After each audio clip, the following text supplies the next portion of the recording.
So, g'day people, how you going? This is Glenn, back. Today we're just going to have a little discussion. So, lately it has been a lot of protests around the world. I'm not talking about civil war, I'm talking about the protests in Hong Kong, Chile, Bolivia, Ecuador, where else?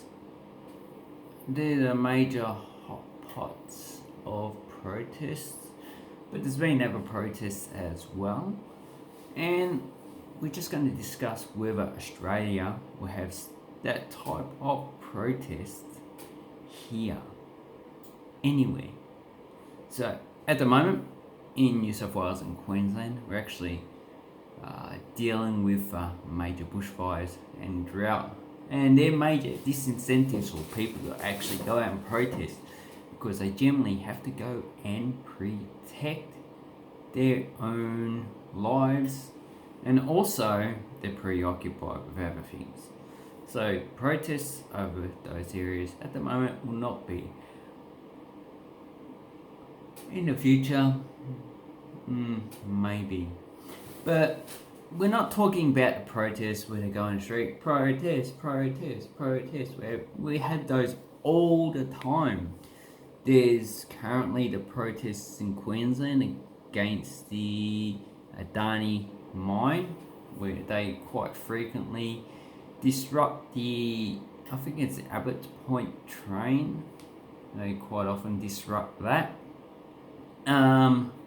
We also have protests against fracking. So if you know what fracking is, where you pump air or liquids or something, liquids. I don't know what they actually pump, because they actually don't tell you what they actually pump. So they're putting pressure in the ground gets too much stress and it cracks. Like it is a fracture, a fault line. The fault line's a natural one where there's too much pressure, and this way they can release gas and capture it. Gas and that, and there's a lot of protests against fracking. There was a good, when was it? I think it was early last year, or maybe, I think it was early last year, where the Immigration Department wanted to go around Melbourne, and I think it might have been Sydney as well, and they wanted to pull people up to check their immigration status.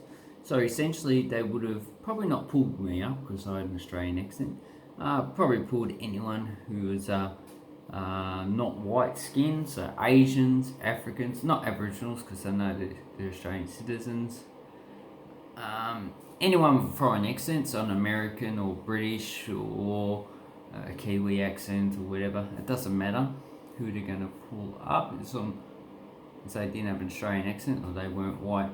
So that's racial profiling. And a lot of people actually didn't like that, so they organised to protest in the city that day. It was actually quite a fast organisation.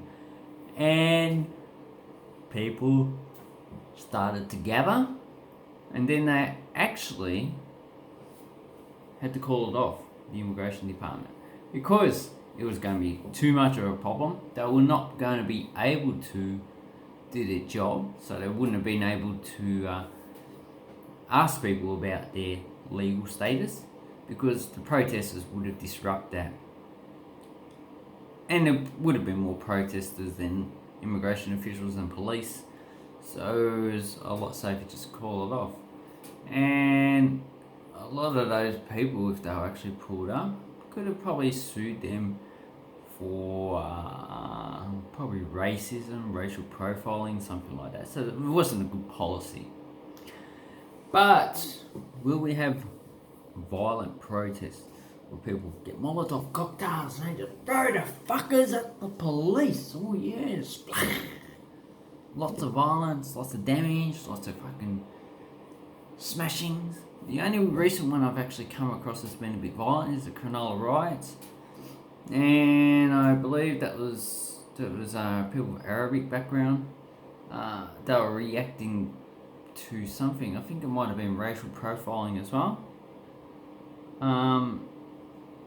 and they reacted to it. But I'm not going to say too much more because I forget why that actually happened, but that's the only one.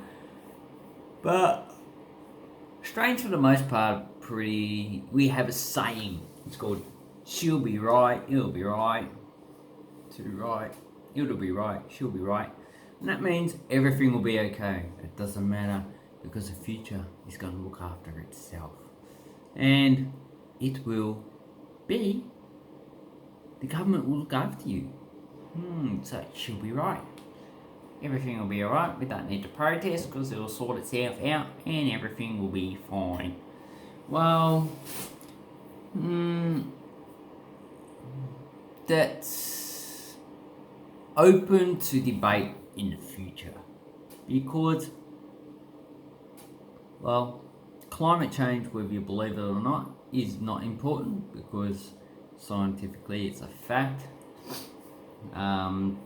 What we're about discussing it, it's going to disrupt a lot of societies. It's going to reduce our food production with our increasing population because it's going to increase aridity.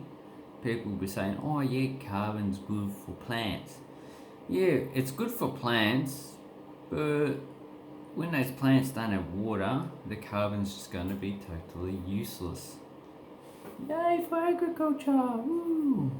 And we can see there's a drop in yields of agriculture now, and there's a drying of the continent. As I said before, there's the bushfires, and that's actually a major factor because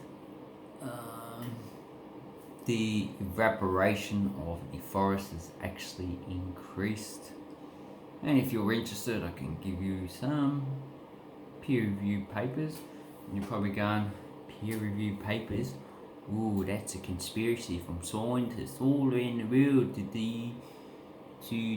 take your money. No.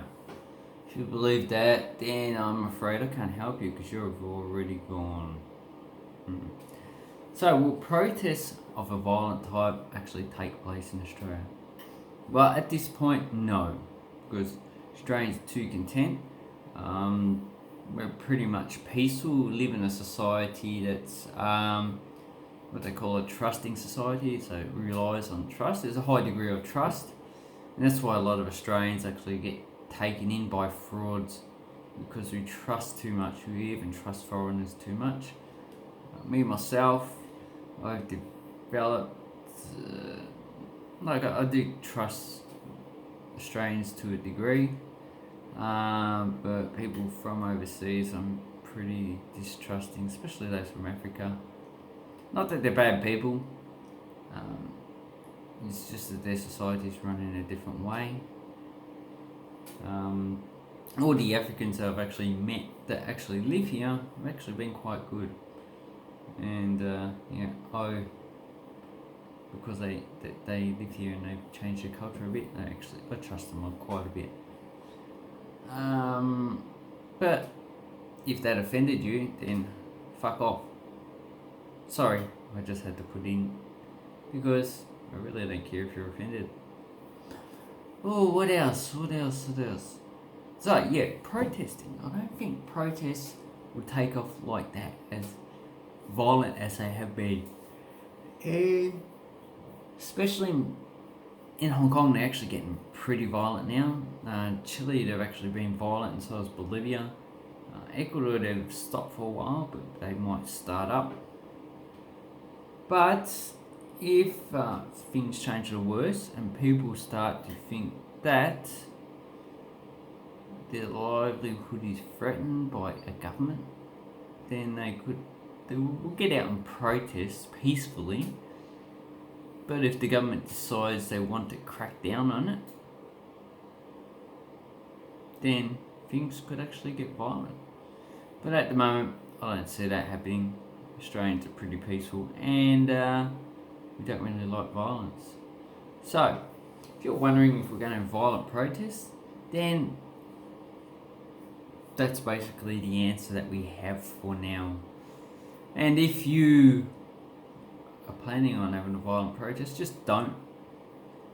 really, things have to get really bad for violent protests to actually erupt. And it depends on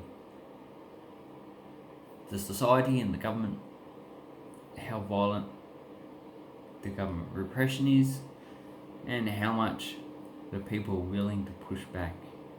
Anyway, just take care, look after yourself, your family, your friends, and strangers that are nice people. If they're assholes, don't worry about them, they're just fucking assholes. And have an awesome time learning about Australia. Because Australians are very nice people. Most of the time, except for that guy in the Belanglo State Forest, who shall remain nameless because he's a piece of shit. Thank you and have an awesome time.